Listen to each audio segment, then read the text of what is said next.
Welcome, AI Explorers. Today I'm here with my brother. We're going to talk about AI and what the biases look like among it.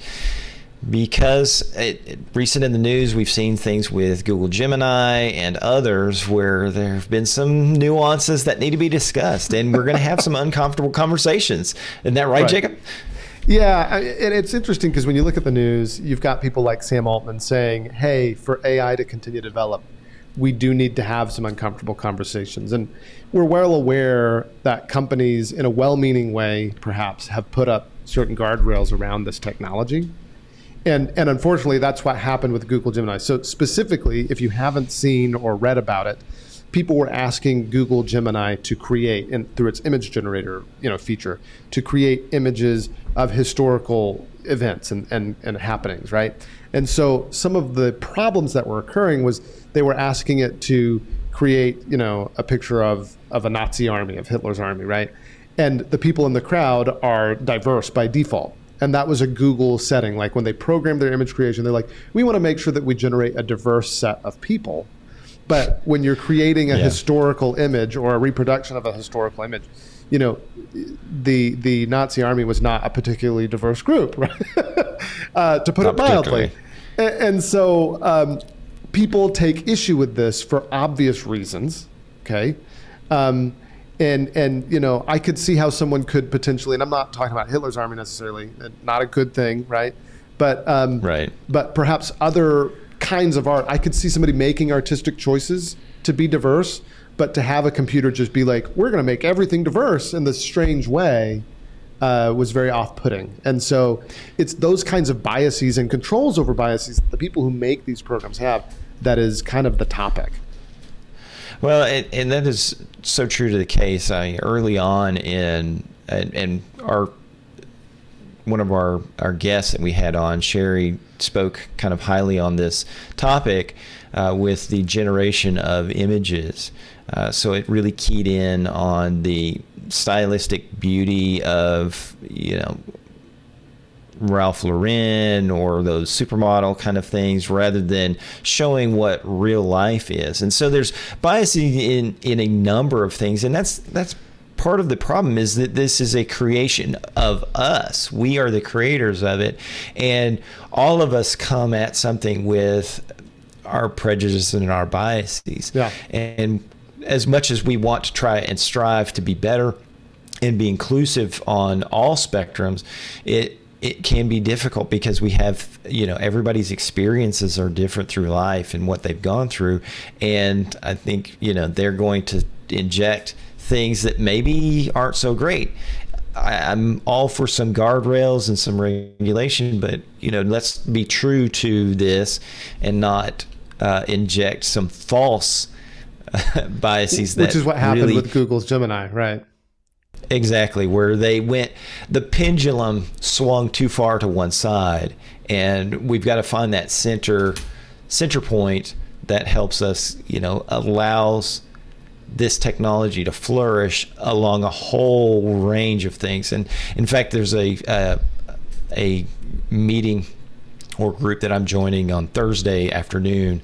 They're talking about inclusivity in AI and how this technology will allow so many others to find success and access across technology, because in a lot of extent, the world itself doesn't have a lot of access to technology. We're blessed here in the United States and in other countries where technology is a really sought after and brought to the forefront type of thing, and it has driven the success of those countries. So how can we add that to components of other individuals' life throughout the globe without the biases that maybe we as an present in our societies? Well, and I think you and I have unique experiences that we have left the United States and that we lived among different peoples from different economic and socioeconomic standards and different races and other things, and enjoyed those. I love the people of Honduras and the time that I spent with them, and they don't have as much access to these things as others just because of the socioeconomic things. But how can we add to them to uplift and the entire human race with this technology? And I think this is what it's going to accomplish is just so many things to help uplift things. Because I think I've mentioned this to you, you know, how many Mozarts, how many Einsteins, how many, you know, super people that could advance the human race have we lost because of various things? Who knows what, right. Exactly. And if we can use this technology in an unbiased way and be inclusive, where can we go with that to bring them? I think that's a beautiful sentiment, man. That's good. Right. And I think it's going to be fantastic seeing this technology really advance everybody's opportunities is so key. Right. Well, so let's talk about some of the different kinds of biases. So you mentioned, and I like how you hearkened to what Sherry had to say about how the image generators at first were just making everybody look like fashion models. I started using Midjourney version 4, and then shortly thereafter they upgraded to version 5, and I noticed a significant difference just in that. Like if you asked it to do a woman or a man, version 4, they were definitely a good-looking woman or man. It didn't know how to make ugly people. That was something my wife said. She's all like, everybody looks really good in all of these pictures. And then version 5, it knew how to make normal people, like not fashion models. And so that is a good advance, right? Yes, but then it is a good advance. Also, I know that you have used Midjourney already to increase or improve the diversity in some of the work that you've done. Like you showed me some flyers you were doing, and they were like, we needed more representation of Black people and African American people in these flyers. And so you were like, great, I know how to do that. And Midjourney obliged.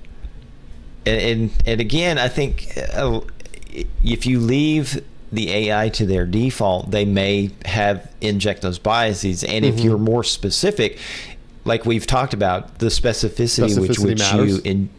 Specificity matters.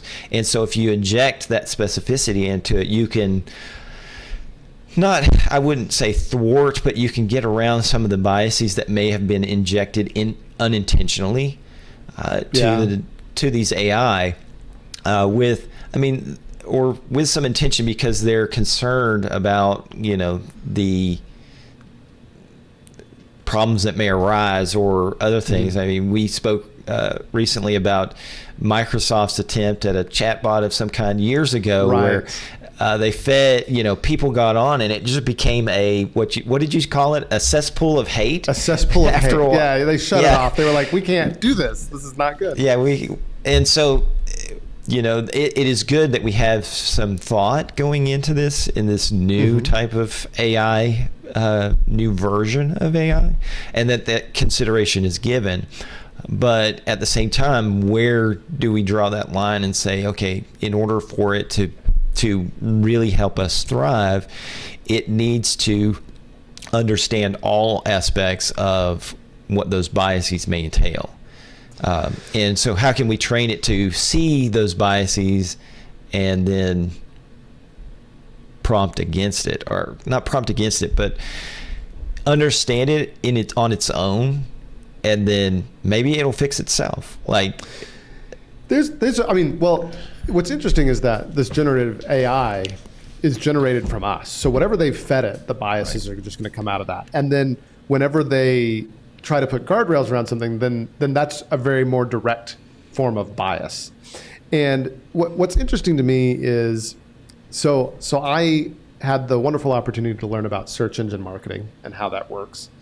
And I remember seeing articles over time, and people are like, Google is racist, because there was unfortunately a period of time where if you searched inappropriate work hair, and you looked at the images, it would only show pictures of Black women and their hair. That's unfortunate. Yeah, no, it's terrible. And Google, of course, very concerned. And so they manually manipulated the search results. But the problem is, where that comes from, it wasn't because Google itself as a company was doing that. It's because so many other people online had posted that with those kinds of tags. And that was just a conclusion that the algorithm had arrived at. And it wasn't an intentional conclusion. And I can, understanding how search works, I see that that's clearly not Google's intent. And they manually fixed it, which was an appropriate step. But the thing is if these technologies reflect a lot of human nature, then we've got to work on human nature in order to improve some of the artificial intelligence. I mean, that's definitely part of it. And so the issue is, of course, these companies need to take steps to rectify things like that, like Google fixed that. And so, but how do you do that in a way that doesn't ruin the tool, like Google's Gemini creating a diverse Nazi army, right? And so it's weird, but it's definitely an issue that these companies are going to have to grapple with, and that they're currently grappling with. And I don't know that I have the answer. It's just that we're watching it and seeing it happen. And it's important for people to be aware, which is what these conversations are about. Exactly. So as you use these tools, keep an eye out for the bias that's in them.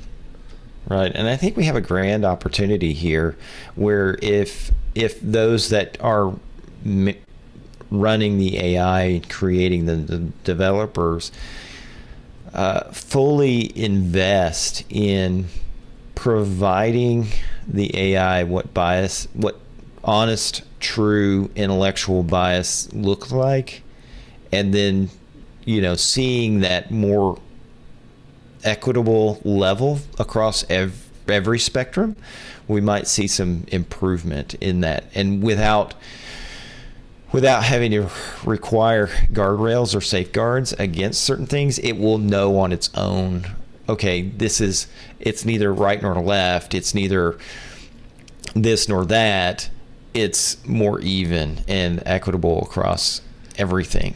Yeah, so, if you could teach instead of a guardrail, the artificial intelligence itself learns, oh wait, this is racist or skewed or that kind of thing. Right.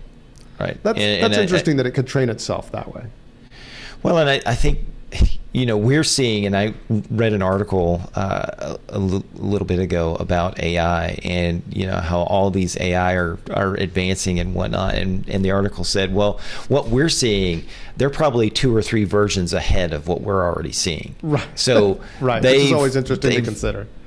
Yeah, it is interesting to consider. And I think in anybody who's in the AI space, and those, our viewers some of them may be, or some may be new to it, but I think AI is going to help train itself over time, and it's just going to become this exponential growth kind of thing. I've seen that discussed in other venues that I've watched. Mm-hmm. So it is the same kind of thing where I mentioned with the proteins. Seeing that video was just amazing that it could extrapolate on that and then just create all these proteins, and then they verified that information. So it's very interesting what is going to be accomplished. And if we can get out of our own way, I think, and just really focus on letting this grand technological opportunity help us uplift all instead of one group or one person. And I think we'll find a much more pleasing and pleasant society if we can just get everybody on board and really bring that to a front. So let's talk about that, which is you look at, I think I remember a conversation that Sam Altman had recently where he said, we're going to have some uncomfortable conversations as we go through the evolution of artificial intelligence. And he was kind of talking about how some of these intentional guardrails that have been put in place need to be pulled back for us to evolve AI. And then reading this week how Anthropic, the company behind Claude, which is kind of a competitive artificial intelligence model to ChatGPT, they have intentionally removed guardrails because of unnecessary refusals that their model tended to make to prompts that people would give it. And so they are taking kind of a much more liberal approach. And they're claiming, and I haven't tested this personally, I should probably spend a little more time with Claude's tools, but they're claiming that as a result, or at least due in part to this removal of guardrails, that Claude is now a more powerful chatbot than ChatGPT. And there could be, I think they mean it both in terms of removal of guardrails, but also in terms of like data set and amount of data that it's been fed on and those kinds of things. So definitely some interesting things happen there, but it's definitely on everyone's mind, particularly those who make these tools. How do we balance the needs of protecting our audience from biased and hateful content, like you mentioned, the Microsoft chatbot, the cesspool of hate. How do we protect them from that, but avoid making images of diverse Nazi armies, right? Like that's the spectrum, and how do we find the middle? And everybody's trying to work out how to get there. But like I think the current conclusion, based on what we're seeing from Claude and then some of these comments by other people in the industry, is, okay, we're actually going to have to get uncomfortable first before we make it more comfortable in order to figure that out.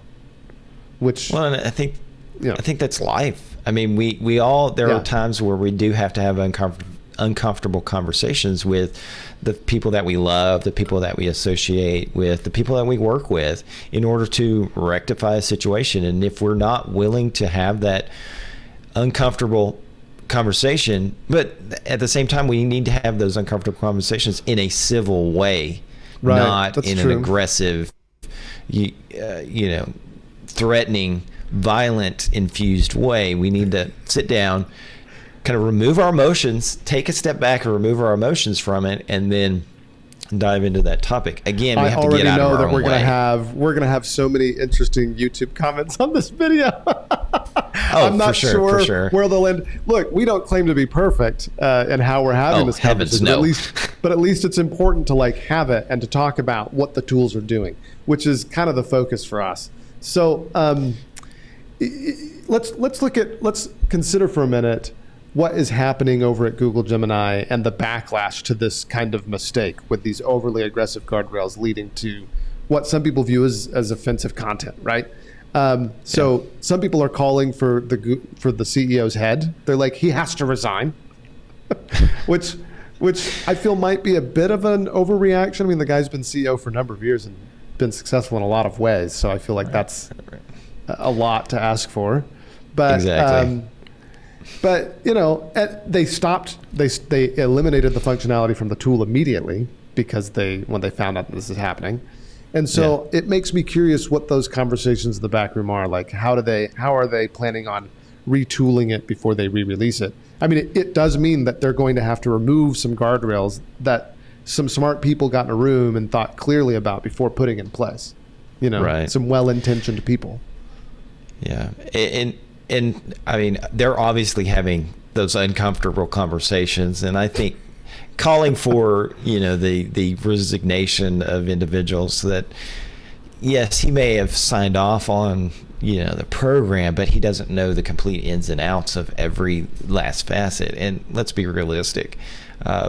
You've got to, this person's led a successful company, and I think will continue to lead a successful company. And if they truly dive into their mistakes and address them and bring those things to light and accept them, that's one of the things that I loved about what is it, Patriot Games in the novel by Tom Clancy, where Jack Ryan's character suggests to the president, oh yeah, he was a good friend of mine, to this scandalous individual, and it kind of diffused, in that particular novel, it diffused the situation. And so if they can just say, yeah, we screwed up, we did something bad, we'll take it back, we'll retool this and fix it so that it isn't just generating badly represented historical figures like our national founders or others. Right. But at the same time, there are opportunities to have those conversations, and they're looking into that and having those conversations. So I think we'll see some positive from this negative, as long as they tool it in a good way. Now, there's another aspect of this conversation that is divorced from the technology itself, which is the financial aspect of, how will platforms market themselves? Who will get a bigger market share by saying, hey, no guardrails at all on our AI tool versus here's a respectful place to work and play and generate content, And so I can see different audiences for different kinds of chatbots. We're already kind of seeing that, obviously I haven't played with Grok, which is, X's/Twitter's chatbot that's out there. But it's designed to be snarky and I imagine that it plans to have fewer guardrails than other platforms. And so it's interesting to kind of also consider what kind of market different tools will get. Currently ChatGPT is the market leader, and it appears to be doing things in a reasonable or in a generally responsible way. That's kind of the whole founding charter and mission. And there's debate over there as to whether they're still doing that or not. But that's true. It kind of has the market cornered right now. And then we've also got some serious competitors out there with Anthropic, with Google, with X. And so I am curious to see how bias is dealt with in AI contributes to adoption versus abandonment of certain tools. And unfortunately, that economic piece is going to be a bigger influencer in how these companies deal with bias than the tech itself, because it all comes down to the money. Yeah, to speak to that, I was at a networking event, and we were talking about AI. I was sharing information about it, and one individual asked what tools I like, what tools I use the most, and obviously ChatGPT is still one of my favorites. And I also mentioned several others like Claude and Bard, which now is Gemini, and they asked me why I liked ChatGPT over the others, and I gave specific reasons. One, Gemini Bard was doing, their video recently where they showed certain things that they could have the camera watching and it would do it real time, where it shown it really wasn't real time. They were doing that prompting at. Right. And so they were as transparent with what they were accomplishing. And I think OpenAI has done a better job of that. I don't think they've done a perfect job of that, obviously, with the firing of the CEO and then the rehiring and all this other. Yeah, that was just a weird corporate mess. Right. So, all these entities are trying to speed through this process because they are interested in that financial component of it, because obviously it takes a lot of money. Sam Altman's looking for $1 trillion investment, $7 trillion to make more computer chips. Right. And so NVIDIA is on board with that. And what does that mean? Obviously. Yeah. Obviously, they make involved. The chips. They're on board for sure. But I think what you've said is that we definitely have to have that more transparent component. We look at the governments of the world are scrambling to find ways of providing insight and regulation. And I think there needs to be some of that to protect the general populace from certain aspects of how this is going to impact our lives and our world and our jobs. But I think if we get on board now, we'll have a greater voice. We'll have a hand on that steering wheel and be able to steer the conversation, steer the regulations, and steer the guardrails to make a better society, rather than a dystopian future where the machines do rise up and say, okay, you humans are all dumb, we're just going to get rid of you, it'll be a better place. Right. Well, I think it's interesting that you brought up a lot of really cool points surrounding this issue, among which are legal and regulatory environments. And when I think about government, so this is coming from my experience as a lawyer and looking at things like copyright law and other issues, the courts, for better or worse, tend to have judges that are old, okay? And so and that's just the way it is. And of course, there are plenty of people. I think there are some judges that are in their late 30s, all the way up to, they're dying on the bench, okay? Right now. And so what you have, though, is similarly to, and it's the same thing in Congress, is that we have a lot of people who are very old and maybe aren't as up to date on a lot of these technological advancements. And so it makes it very difficult to move along a regulatory or legal framework for some of these tools. So first of all, we need to recognize that these tools are going to move faster than the laws will. They just are. They're going to move faster than the laws will. It might be years before we get a legitimate, really good legal assessment of artificial intelligence. And by the time that decision comes out, because to be a precedential decision, it's going to have to go through like up to an appellate court, and to go from the district court to the appellate courts and have those decisions made and then make it be a precedent decision, it may no longer even be applicable.